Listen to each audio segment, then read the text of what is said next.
होती।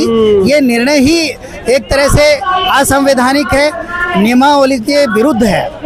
इसलिए जो 2010 से पहले के नियुक्त शिक्षक हैं उनको टेट से मुक्त करने की बात है। और दूसरी बड़ी बात है जो ओपीएस ओल्ड पेंशन स्कीम जो है उसको पूरी तरह से लागू करने की बात है।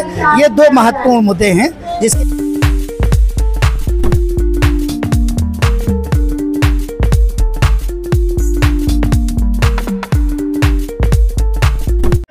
साथियों, आज दिल्ली में भारत माता की जय के नारे गूंज रहे हैं। भारत माता की जय के नारे आपने या तो बॉर्डर पर सुने होंगे, सैनिक लगाते हैं, या फिर आप देश के अंदर जो लोग न्याय मांग रहे हैं वो देश के अंदर भी लगा रहे हैं। लाखों की संख्या में ओल्ड पेंशन के समर्थन में लोग जुटे दिल्ली जंतर मंतर पर। सुबह के 10 बजे हैं और जंतर मंतर पर आज 24 नवंबर है। क्या कहना चाह रहे हैं, लखनऊ से आप पहुँचे?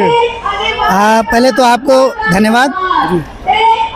देखिए, ये पूरे देश के शिक्षकों का मामला है और पूरे देश के वो कर्मचारी जो पुरानी पेंशन से विहीन हैं, तो ये बहुत बड़ा कर्मचारियों के लिए मुद्दा है, उनके जीने मरने का सवाल है। इसलिए आज यहाँ पर अखिल भारतीय प्राथमिक शिक्षक संघ, उत्तर प्रदेशी जूनियर शिक्षक संघ और पेंशन बचाओ अटेवा, ऐसे बहुत सारे जो देश के संगठन हैं, उन सब के संयुक्त आह्वान पे आज पूरे देश का लगभग 20 लाख शिक्षक जो इस व्यवस्था से पीड़ित है वो इधर जंतर मंतर पर अपनी बात कहने के लिए माननीय प्रधानमंत्री से, देश के नीति नियंताओं से अपनी बात कहने के लिए इधर आया हुआ है। और हम लोगों की मांग है कि जो शिक्षक भर्ती नियमावली में जो व्यवस्थाएं होती हैं, टेट अनिवार्य जो किया गया है इसे पुनः वापस लिया जाए। अमृतलाल जी, नई जो पॉलिसी आई है उससे क्या आपको घाटे नजर आ रहे हैं? देखिए, नई पॉलिसी में सबसे पहली चीज़ तो ये है कि जो पात्रता परीक्षा की बात है, जो टेट की बात है, तो टेट 2010 से लागू होता है।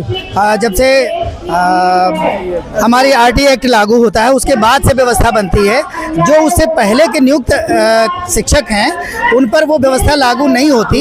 ये निर्णय ही एक तरह से असंवैधानिक है, नियमावली के विरुद्ध है। इसलिए जो 2010 से पहले के नियुक्त शिक्षक हैं उनको टेट से मुक्त करने की बात है। और दूसरी बड़ी बात है जो ओपीएस ओल्ड पेंशन स्कीम जो है उसको पूरी तरह से लागू करने की बात है। ये दो महत्वपूर्ण मुद्दे हैं जिसके लिए पूरा देश का शिक्षक इधर यहाँ पर धरना प्रदर्शन में शामिल है। चलिए, अमृतलाल जी है, लखनऊ से दिल्ली पहुँचे, सर परिचय दीजिए। मैं सुभाष कनौजिया, प्रदेश महामंत्री विशिष्ट बीटी शिक्षक संघ से हूँ। कहाँ से? लखनऊ से। एक्चुअली ये सरकार जो है कर्मचारी विरोधी है। सरकार की पूरी नीतियाँ एकदम भ्रष्टता की चरम पर पहुँच चुकी है। सरकार को जो 2010 से आरटी एक्ट लागू है वहीं से फॉलो करना चाहिए। उसके पहले के जो शिक्षक अपॉइंट हैं उन्होंने शिक्षक की एलिजिबिलिटी को पूरा पास करते हुए शिक्षक बने हैं और सरकार उन पर टीटी थोप रही है। झूठ बोल रहे हैं आप, विकास की गंगा बह रही है देश में। अरे भाई साहब, विकास की गंगा झूठी कागजों पे, डाटा पे बह रही है। अरे पोस्टर लगे पूरे देश में भाई। सर, आप बिल्कुल कह रहे हैं पोस्टर लगे। सरकार पोस्टर को उन लोगों के बीच गुमराह कर रही है। अब शिक्षक इसको अंगड़ाई ले ली है, शिक्षक इसको अंगड़ाई ले ली है। अब शिक्षक राष्ट्र निर्माता है, इस सरकार को बदल करके ही करवट लेगा। शिक्षकों के अंदर वो आक्रोश पैदा हो गया है, इस सरकार को बदलने का काम करेगा। क्योंकि इन्होंने ऐसे ऐसे फार्मूले बना करके झूठी पब्लिक के अंदर पेश कर रहे हैं कि देश में विकास की गंगा बह रही है। 2010 आरटी एक्ट लागू हुआ है, उसके बाद पुराने शिक्षकों पर यह मुद्दा थोपने की क्या जरूरत है? सरकार ने 2017 में संशोधन कर दिया है, उसको भी शिक्षकों के बीच मुद्दा गया नहीं। सरकार बिल्कुल सरकारी क्षेत्र को खत्म नहीं। आप ही लाए थे मोदी जी को, फिर दूसरी बार भी आप ही लाए, तीसरी बार भी आप लाए, अब तीसरी बार में शिकायत क्यों भाई? हाँ, बहुत अच्छी बात उठाई आपने। हम लोग नहीं लाए। 2000 विकास के लिए आए हैं ना? ना महापुरुष है जी। हमारे यहाँ लखनऊ से जब इन्होंने करवट भरी थी, जब हम लोग पुरानी पेंशन का मुद्दा उठाया था, माननीय राजनाथ सिंह ने स्पेशल ज्ञापन दे बुला करके हमारे कर्मचारी यूनियन को बोला था, जैसे ही बीजेपी सत्ता में आएगी पुरानी पेंशन नीति की समीक्षा करेगी।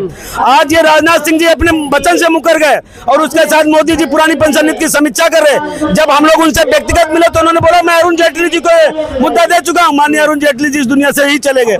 अब इस सरकार की कुछ नहीं बचा है, इनके पास कुछ है ही नहीं जमीन पर, और ये अगले चुनाव में इनको देखने के लिए मिलेगा भाई साहब। मेरे विचार तो वोट की चोट मारोगे इस बार? वोट की चोट इतनी तगड़ी पड़ेगी, इन्हें सोचने नहीं मिलेगा कि होगा क्या गया है। कहीं बिहार जैसा हाल तो नहीं हो जाएगा? भाई साहब बिहार में तो समझी नहीं, बिहार की जो परिस्थितियां हैं वो दूसरे स्तर की थी। यहाँ यूपी अब जब शिक्षक अंगड़ाई ले ली से ना, तो अब बिहार तो छूट जाइए, शिक्षक की अंगड़ाई कहाँ। अरे बीएलओ की नौकरी कर रहे हो, क्या करोगे आप लोग यार? सर बच्चों को पढ़ाते लिखाते हो नहीं, नौकरी करते हो दूसरों की। सर ये बात तो कह नहीं सकते। हम लोग ऐसा मोर्चा पढ़ाने लिखाने के साथ सरकार को भी चैलेंज करते हैं, उनके अधिकारियों को आप मेरे स्कूल आए और देखें मेरे विद्यालय का स्तर जो हम लोगों ने मेंटेन कर रखा। ये मैं सरकारी अधिकारियों को चैलेंज करता हूँ। ये झूठ बोल रहे, सारे शिक्षक तो रोटी बनाने में लगे हैं, बच्चों के हाथ में कटोरा है। हरदोई से आए हो, क्या कहोगे? ऐसा नहीं है सर। हम लोग जो सरकार की योजनाएं हैं उसको भी अपने विद्यालयों में लागू करते हैं, लेकिन सिर्फ हमारा एक प्रश्न है जो आज हम लोग इस धरने के लिए आए हैं कि जिस समय मेरी नियुक्ति हुई थी उस समय हमने सारी योग्यताएं पूरी की, तभी सरकार ने हमको रखा था। अब इसके बाद हम पे क्यों टीटी जबरदस्ती थोपी जा रही है? क्या अब जो हमारे डॉक्टर MBBS पास किए हैं बहुत पहले, गुरुओं का सम्मान करते हैं इसीलिए आपको ऐसा काम देते हैं। अगर गुरुओं का सम्मान करते होते तो ये इतनी भीड़ आपको यहाँ नहीं दिखाई देती। ये भीड़ किस लिए है? 2027 में ये भीड़ दोबारा आपको ले आएगी।